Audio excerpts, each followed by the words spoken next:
प्रिय विद्यार्थियों, वंदे मातरम। एक प्रेरक मुलाकात में आज हम लोग मिलने जा रहे हैं हाल ही में सब इंस्पेक्टर के रूप में चयनित हुए रवि सुथार से।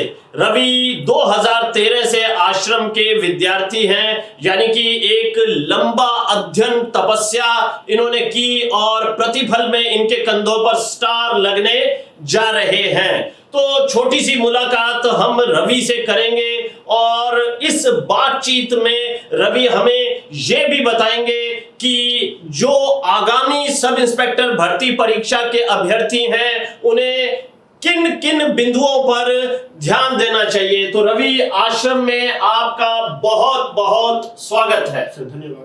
आज इस रूप में एक सब इंस्पेक्टर के रूप में, एक भावी सब इंस्पेक्टर के रूप में, आश्रम के चयनित कैंडिडेट के रूप में खड़े होकर आपको कैसा लग रहा है? सर, मुझे बहुत अच्छा लग रहा है क्योंकि थोड़े ही दिनों बाद मेरे कंधों पे सितारे होंगे।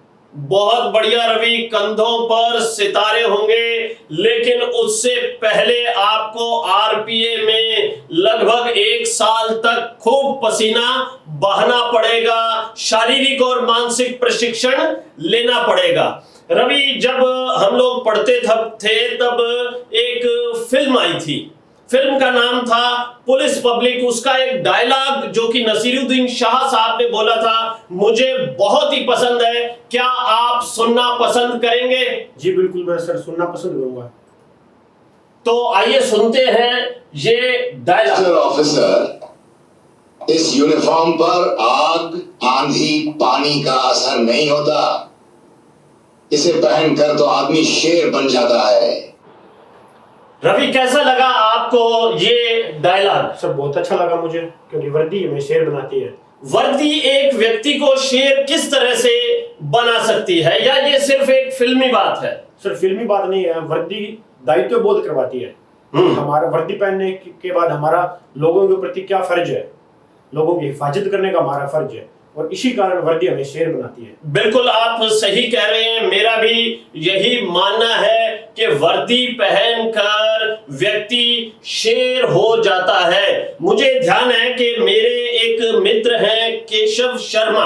केशव शर्मा पुलिस में कांस्टेबल भर्ती हुए थे, अब वो असिस्टेंट सब इंस्पेक्टर बन चुके हैं और जल्द ही हम उनको सब इंस्पेक्टर के रूप में भी देखेंगे। एक बार बरसों बरस पहले उन्होंने मुझे ये बात कही थी कि एक वर्दीधारी कांस्टेबल 100 के बराबर होता है, और ये बात बिल्कुल सत्य है। खैर रवि, मूल मकसद आज की इस प्रेरक मुलाकात का है कि आप सब इंस्पेक्टर की तैयारी कर रहे विद्यार्थियों को बताएं जो 4 सितंबर को रण क्षेत्र में उतरने वाले हैं कि उन्हें किन किन बातों का ध्यान रखना है, कौन कौन सी गलतियां नहीं करनी है। सर, जैसे कि समय बहुत कम है तो समय का प्रबंध करना होगा बहुत अच्छे तरीके से।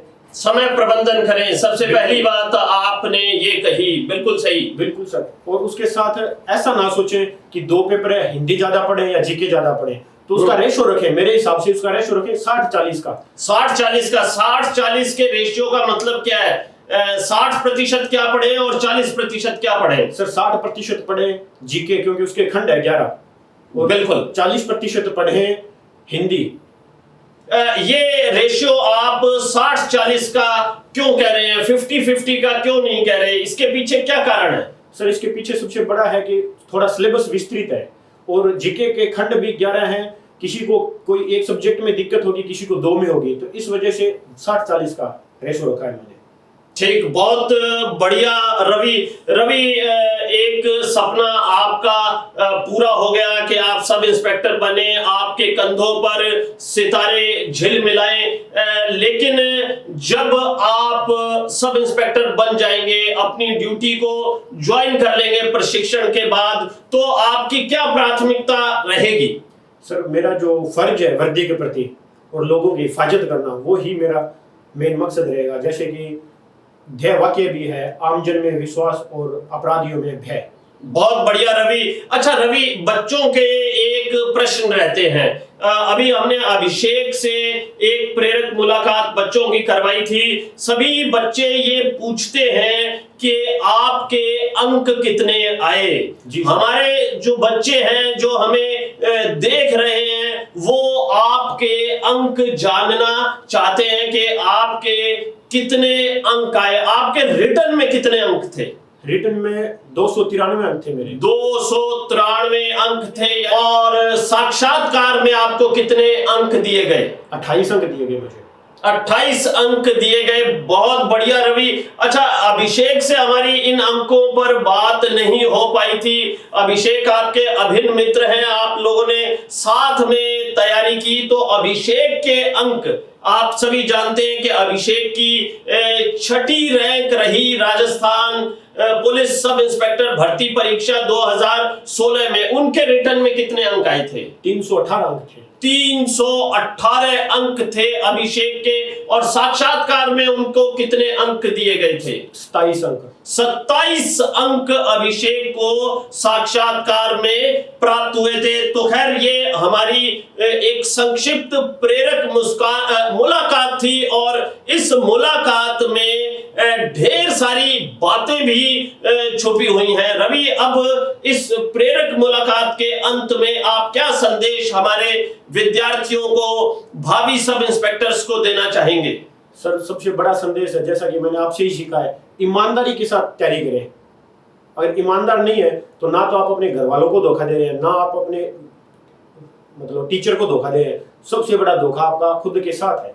बिल्कुल सही बात, यानी कि ईमानदारी के साथ तैयारी करें और खूब मेहनत करें। अब देखिए, हर विद्यार्थी के साथ जुड़ी हुई अनेक रोचक घटनाएं होती हैं। मैं आपको रवि के साथ जुड़ी हुई मेरी एक रोचक घटना बता देता हूं कि रवि जब 2013 में आए तो इन्होंने वो तत्कालीन समय में जो आधुनिक तरीके से बाल कटते थे, यानी कि सिर पर एक छप्पर सा वो रखा हुआ था, तो मैंने इनको ये कहा कि भाई बाल जो है तुझे सही रखने पड़ेंगे, तभी आश्रम में प्रवेश मिलेगा।